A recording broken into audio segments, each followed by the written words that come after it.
versículo 43 diz: no dia seguinte que Jesus ia a Galiléia, e achou Felipe e disse-lhe: segue-me. Felipe era de Betsaida, cidade de Pedro. Felipe achou Natanael e disse-lhe: havemos achado aquele quem Moisés escreveu na lei e os profetas, Jesus de Nazaré, filho de José. Disse-lhe Natanael: pode vir alguma coisa boa de Nazaré? Disse-lhe Felipe: vem e vê. Jesus viu Natanael vir com ele e disse-lhe: eis aqui um verdadeiro israelita a quem não há dúvida. Disse-lhe Natanael: de onde me conheces tu, Jesus? Respondeu e disse-lhe: antes que Felipe te chamasse, te vi eu estando tu debaixo da figueira. E você diz amém? Amém. Toma o seu assento em nome de Jesus. Se você quiser, aplauda ao Senhor, porque Ele merece. Aleluia, glória a Deus. Aleluia, glória a Deus. Irmãos, o Evangelho de João, o capítulo de número 1, está referindo-se à seleção que Jesus faz de alguns homens para deixarem de ser homens comuns na sua profissão, para deixarem de ser homens comuns no seu dia a dia, nas suas tarefas, para eles agora tornar-se discípulo. Um discípulo ele se torna depois de uma escolha, e essa escolha provém de Deus. O Senhor aponta, escolhe-o e propõe algo. É certo que para tornar-se discípulo é necessário uma coisa. Primeira coisa é, e mais importante, abrir mão daquilo que você está fazendo, que muito pareça ser importante a você. O primeiro pedido de Jesus é logo que esse alguém que ele escolhe lhe dê algo primeiro, lhe entregue algo. Percebe que Jesus ele pede o barco de um. Percebe que Jesus propõe para Pedro para ele ir para a pesca depois de um dia frustrante, quando ele vai, passa a madrugada e não apanha nada. Quando ele retorna, Jesus fala para ele de novo sobre a palavra de Jesus. Ele vai e ele tem uma colheita, um resultado que nunca antes ele teve. Precisou de um segundo barco para dar reforço, mas quando ele na sua expectativa achava que ele teria com Jesus tudo aquilo que ele desejava ou a mais, Jesus disse: agora você vai ser pescador de homens. Aleluia. Imagina você ter um resultado, pastor Paulo, que nunca você teve, e você tem uma expectativa, daqui vai ser muito maior. Mas Jesus disse: não é este o propósito, não é para isso que eu te escolho, não é para que você ganhe, não é para que você desfrute, mas é para que você seja instrumento, porque aquilo que eu não fazer para você, eu vou fazer através de você. Aleluia, glória a Deus. E o que ocorre aqui, meus irmãos, é que Felipe aqui é um dos escolhidos. E Felipe, por ele ter encontrado aquele que tanto as profecias apontaram, ele vai a Natanael e ele diz a Natanael: encontramos aquele ao qual Moisés falou na lei. E onde é que está escrito isso?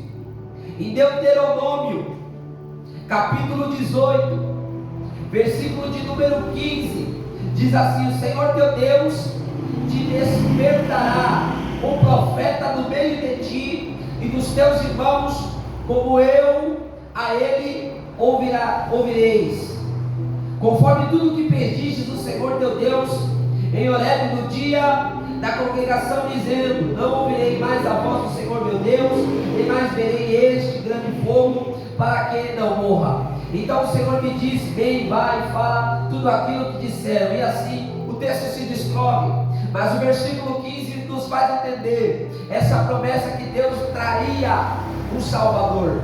Essa profecia, essa promessa que Isaías é o profeta messiânico, porque foi o que mais apontou acerca do Messias.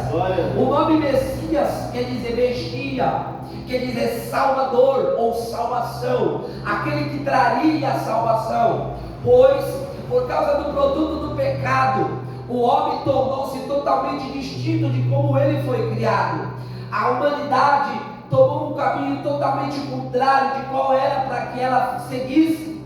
E o Senhor Jesus é uma promessa salvífica desde lá do Éden, porque o Senhor, quando trouxe um juízo para com a terra, quando trouxe um juízo com o homem, e quando trouxe um juízo no meio do reino animal, o juízo com a terra é porque a terra não produzia espinho, e depois do pecado, a terra passou a produzir espinho. O juízo que Deus fez com o homem foi que o homem fosse expulso do Éden, foi que não mais tivesse o direito de desfrutar daquilo que Deus, o Senhor, plantava. O homem só colhia daquilo que Deus plantava. O homem perde esse direito, e agora o homem ele vai precisar plantar. O Senhor fala: você vai viver do fruto do teu trabalho. O que Deus estava dizendo: agora você vai ter que colocar a mão, agora você vai ter que de colocar esforço, agora você vai precisar se sacrificar, suar, para que você colha. Eu te dei a oportunidade de você colher, mas por você ser levado ao engano, agora você vai pagar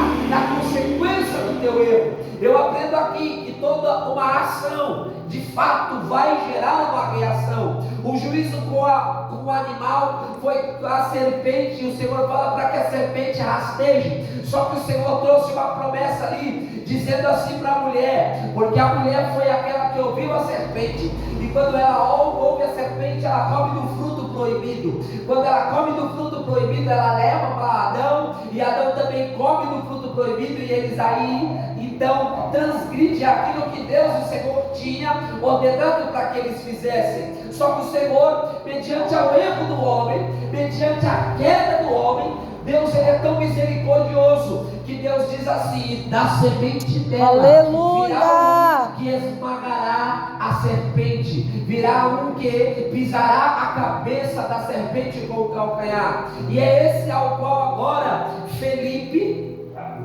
ele vai correr para Natanael para falar acerca desse cumprimento da palavra, cumprimento da promessa.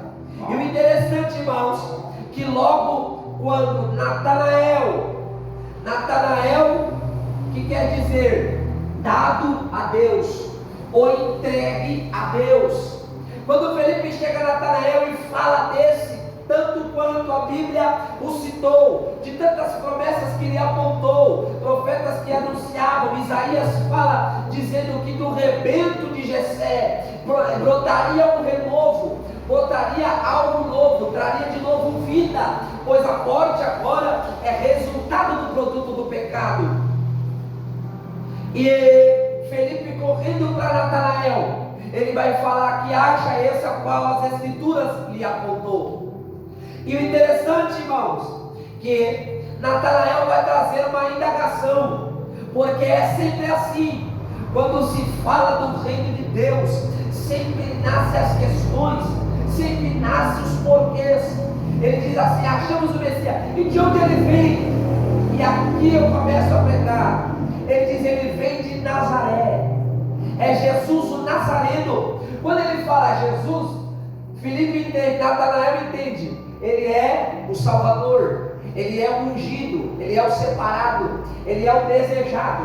Mas quando diz ele é o Nazareno, aí entra a dúvida no coração dele, porque ele é Nazareno, porque ele vem de Nazaré, e talvez seja algo, passar algo desapercebido a nós. Mas se nós olharmos para a cidade de Nazaré, nós vamos ver que a cidade de Nazaré é um protocolo que quebrou, que foi quebrado, que Jesus quebra diante da cúpula judaica, da visão judaica. Por quê? Porque a Bíblia, as profecias apontavam que ele viria da linhagem de Davi, da linhagem davídica. Então a perspectiva judaica era: ele vai vir sendo o filho de um rei, ele vai vir como príncipe, ele vai vir logo na sucessão de um governo. Ele vai nascer no palácio, ele vai nascer na cidade centro. Talvez os judeus eles esperavam Jesus nascer na cidade central, a Judéia, aonde ficava ali a sede dos judeus. Talvez eles esperavam da Galileia,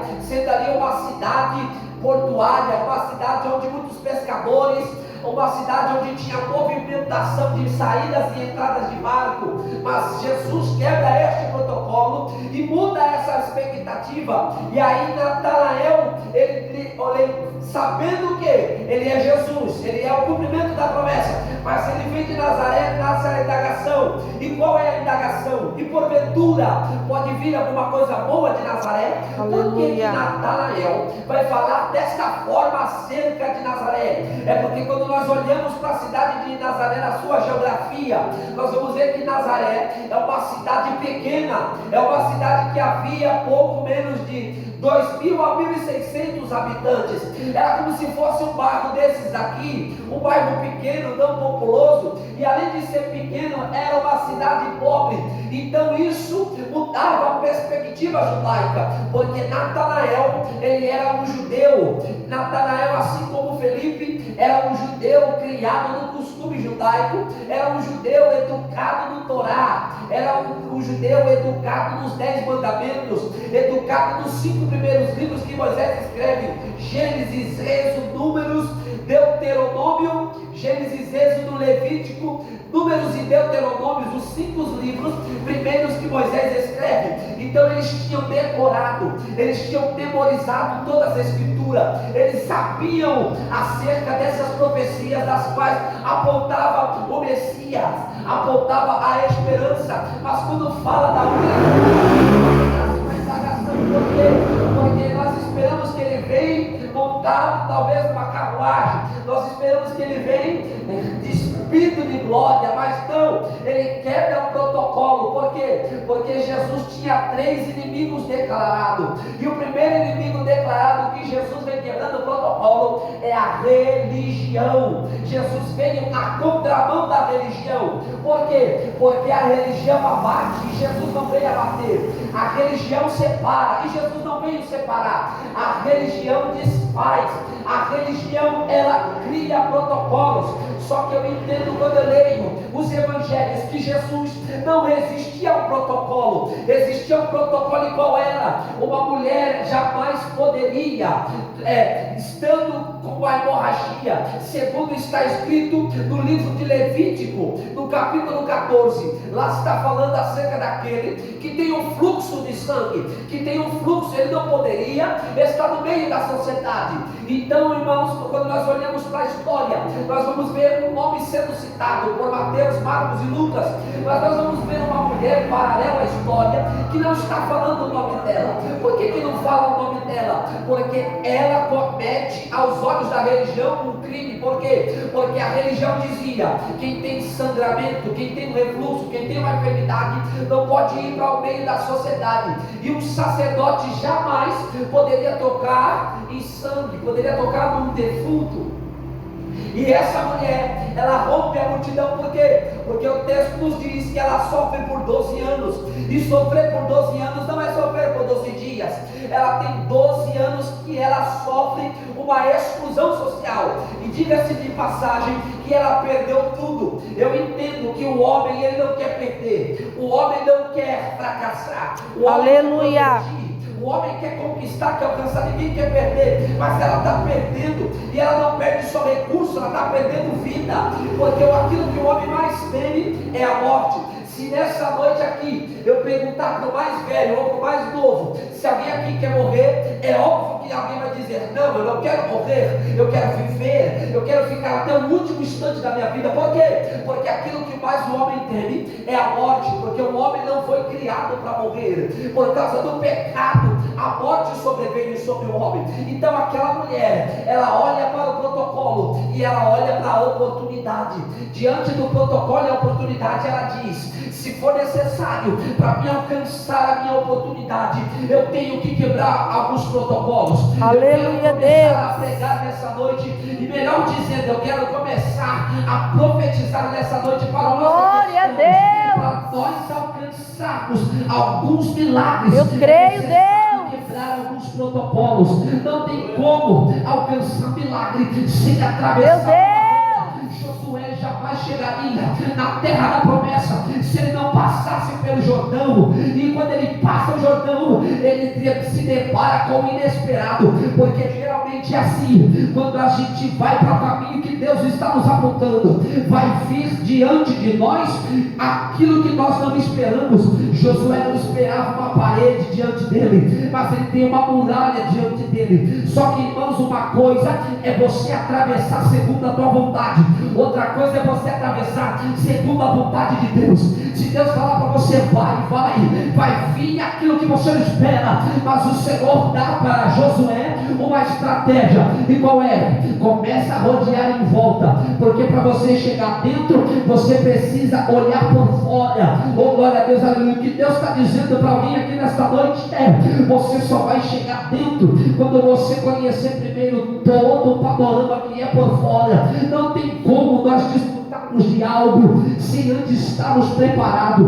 O que Deus, o Senhor, está nos esclarecendo nessa noite, que para nós colocarmos um pé na onde Deus quer que nós nos colocamos, nós precisamos estar preparados. Então, se um soldado for para a guerra despreparado, ele morre no campo de batalha. Se um soldado for para a guerra até mesmo preparado, mas se descer desarmado, ele morre mesmo assim. Tem que ter as duas coisas, tem que ter ferramenta e preparação. Nós estamos vivendo dias de pessoas que têm preparação, mas não estão usando a ferramenta, não estão manejando a ferramenta da forma que tem que ser manejada. Já existe um contrário, existe uma geração que está indo para frente, mas está desarmado. E aí você está ouvindo, você está ouvindo o questionamento dizendo assim: o irmão ontem estava na igreja, hoje já não está mais. Por quê? Porque foi muito para a guerra, mas não teve preparação e não buscou armamento.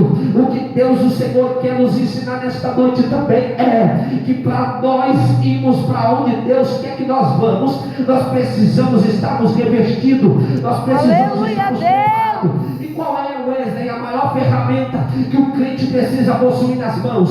Não é espada, não é escudo, não é lança, não é pedra, não é pau. A maior ferramenta que o crente possui chama-se oração. Por quê? Porque tem hora que você quer ir, mas o medo não te deixa. Mas quando você ora, Deus te encoraja, você vai. Tem hora que você quer vir, o desânimo não te deixa. Você ora, Deus recebe ânimo, e quando você menos espera, já chegou aqui. O que Deus, o Senhor, está te dizendo: a ferramenta que eu coloco nas suas mãos chama-se oração. E o apóstolo Tiago vai nos dar uma êxito. Eu estou sentindo Deus aqui dentro. Ele nos dá uma êxito dizendo assim: a oração feita pelo justo pode muito em seus efeitos. Irmãos, Israel estava vivendo o pior momento, a pior fase. E na onde? Dentro do Egito. Só que a Bíblia diz: e Deus ouviu o clamor de Israel. Olha que interessante. Alguns dizem que eles ficaram 400 anos. Imagina, 400 anos, gente crescente nascendo, gente crescendo, gente envelhecendo e morrendo no Egito, e só ouvindo uma promessa: tem uma terra que está reservada. Como que é essa terra? Não é uma terra comum, é uma terra que nós nunca vimos. Por quê? Porque lá mana leite e mel, e não é o mel oriundo da abelha, é o mel que nós vamos lá e nós não vamos desfrutar, ou melhor, nós não vamos precisar trabalhar, nós não vamos precisar plantar. Por quê? Porque é uma terra que nós só vamos colher, nós só vamos desfrutar. É mais ou menos assim a promessa. O erro que você cometeu ontem é a consequência que você paga hoje. O arrependimento que você se arrepende hoje é a misericórdia que você alcança amanhã. E a misericórdia que você alcança amanhã vai te fazer levar para o endereço da promessa. Aleluia, glória a Deus. Eu creio. Olha que interessante. Natália, vou vir alguma coisa boa de Nazaré. Porque Nazaré é pequena, porque Nazaré é pobre, porque Nazaré não é uma cidade requisitada, não é uma cidade turística, e é a pequena, a improvável, que Deus escolhe para o Salvador do mundo nascerão. Porque eu já disse isso e vou tornar a dizer: Deus glorifica o seu nome nas coisas pequenas. Aleluia, glória a Deus. E eu quero dizer que nessa noite eu estou pregando para o pequeno, mas é na tua pequena fé, é na tua pequena força que Deus glorificará o seu nome. Glória a Deus. Eu creio, Pai. Olha que lindo. Aí Natanael, mesmo questionando, ele ouve Felipe e vai até Jesus. E nós lemos aqui juntos, e eu vou tornar a ler para nós entendermos alguns detalhes que tem aqui neste texto. O primeiro detalhe que eu vejo é que o texto diz assim: e Felipe achou Natanael. Só acha alguma coisa quando o primeiro se perde. Meu Deus, aleluia. Felipe achou Natanael. Poderia estar junto, mas se perderam. Mas enquanto o perdido ele está só, existe a esperança dele ser achado. Aleluia, Deus. E João faz questão de dizer: e Felipe achou Natanael. E olha que interessante. Versículo 44. Felipe era de Betsaida, da cidade de Pedro, enfim. Achou Natanael, ok. Disse Natanael: pode vir alguma coisa boa de Nazaré? Disse Felipe: vem e vê. Tem pessoas que você pode pregar, que você pode falar, mas elas não crerão só com palavras. É necessário elas contemplarem, seja coisas boas ou coisas ruins. E eu digo assim: cada dia que passa, e aqui, irmãos, Natanael não é um leigo das Escrituras, ele conhece. Ele conhece muito, mas crê pouco. Ele lê muito, mas pratica pouco. Porque se ele, só dele ouvir Felipe dizer sobre o Messias, e se ele conhecesse e desejasse, se Cristo fosse o seu anelo, ele não questionaria, ele correria depressa. Aleluia. Só que é sempre assim. Discípulo só é discípulo quando recebe o chamado e responde com uma indagação.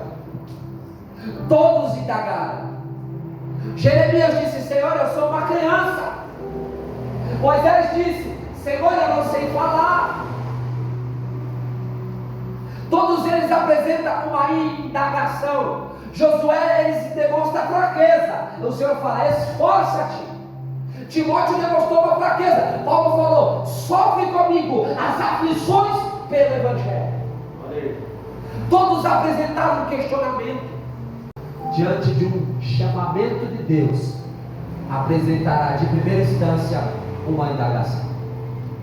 Eu sou pequeno, eu não tenho eloquência, eu não sei falar, eu não tenho cara, não tenho nome, não sou filho de ninguém, nem neto de ninguém. Mas uma coisa eu te digo: quem disse que Deus precisa de indicação para escolher alguém para usar? Aleluia, glória a Deus. É o anônimo que Deus quer usar na sua pequenez para colocá-lo em evidência. Glória a Deus. Elias é filho de quem?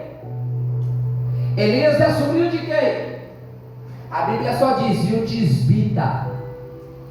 Elias, o tisbita da cidade de Gileade só. Não sei de quem ele é filho, não sei de quem ele é pai, não sei de quem. Eu só sei que Deus olhou e chamou. Aleluia, Foi o Deus. maior profeta do Antigo Testamento. É verdade. E é um profeta que deixa um legado que até Jesus fala dele. Que ele é citado até no Novo Testamento.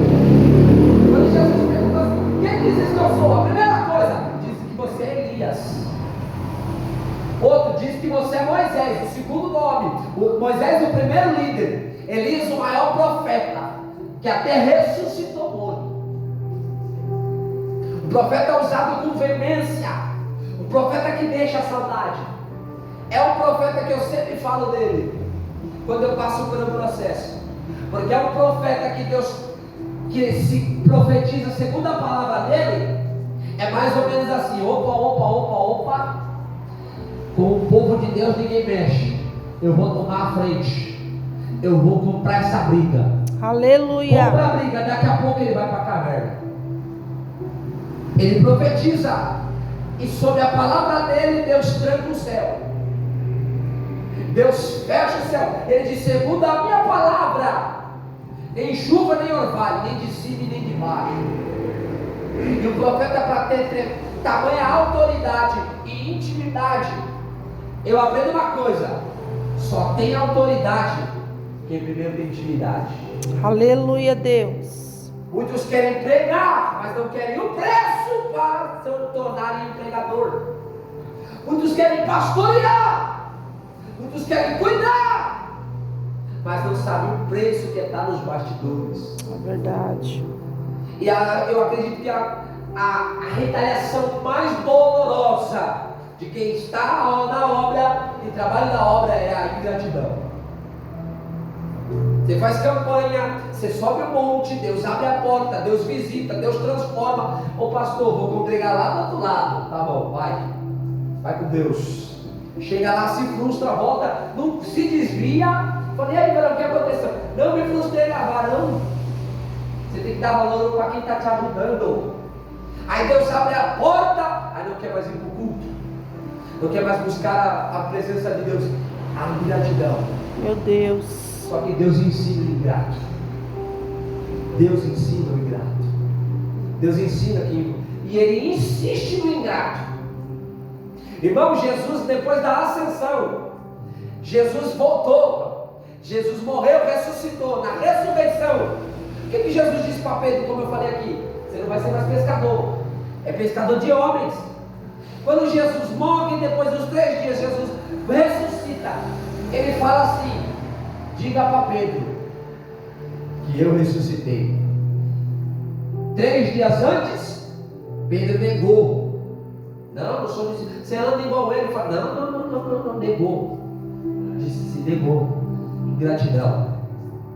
E mesmo assim Jesus ressuscita e fala assim: diga para Pedro. Era mais ou menos Jesus assim dizendo: eu sei o que ele fez, mas eu não fiz isso comigo. Aleluia, Quando Deus. Jesus foi de encontro a ele, onde é que Pedro estava? Pescando. Pedro voltou para a pesca. Jesus disse: você não vai ser mais pescador. Ele volta. Ingratidão. O Senhor faz, o Senhor abençoa, o Senhor muda a história e continua nas mesmas práticas. Meu Deus. Continua andando segundo a ignorância. Porque o intento de Deus é nos dar discernimento e conhecimento. Mas quem rejeita a palavra e não tem discernimento, tem a ignorância. E aí entende a palavra tudo o contrário. Olha lá, o pastor me atacou. Olha lá, o presbítero me apontou. Por quê? Porque está enganado, sendo levado pelo engano.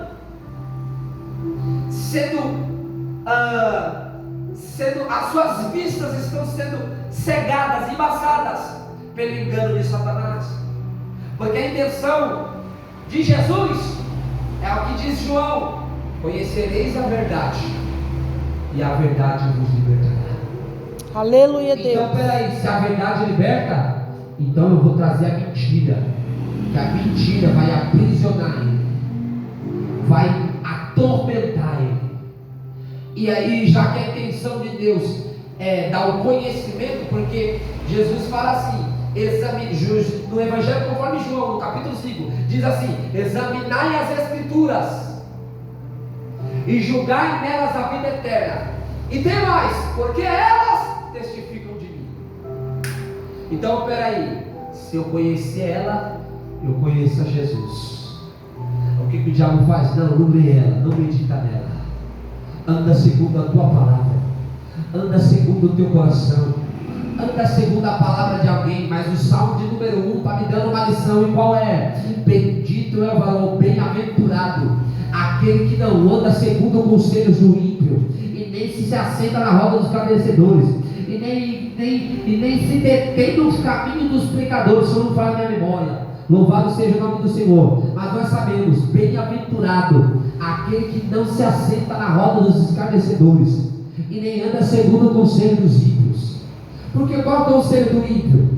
separa, fecha a igreja, larga ela, troca ela por uma mais nova, sai desse lugar, sai dessa igreja.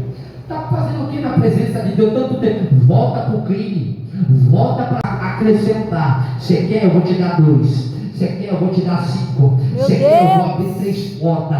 E é assim, ele vai dando, ele vai mimando o homem, porque ele sabe que o homem, a maior cobiça do homem é o material, é o tocável, é o visível. Só que se fosse para tematizar essa mensagem, seria achado debaixo da figueira. Aleluia, Por que Deus. achado debaixo da figueira? Quando ele questiona, ele não vence no questionamento. Aí Felipe disse: vem e vê. É mais ou menos assim: vem ter uma experiência você mesmo. Já que você não quer ouvir os conselhos de um justo, então vem e tenha uma experiência. E aí ele vai. Quando ele chega diante de Jesus, antes que ele fale alguma coisa, Jesus disse: eis aí o israelita cujo não há dolo. Aleluia, Deus. Irmãos, são poucos camaradas, vamos assim dizer, são poucos homens que Deus, que Jesus atribui característica, não é qualquer um. No Antigo Testamento eu só vi Jó. Deus falando de Jó.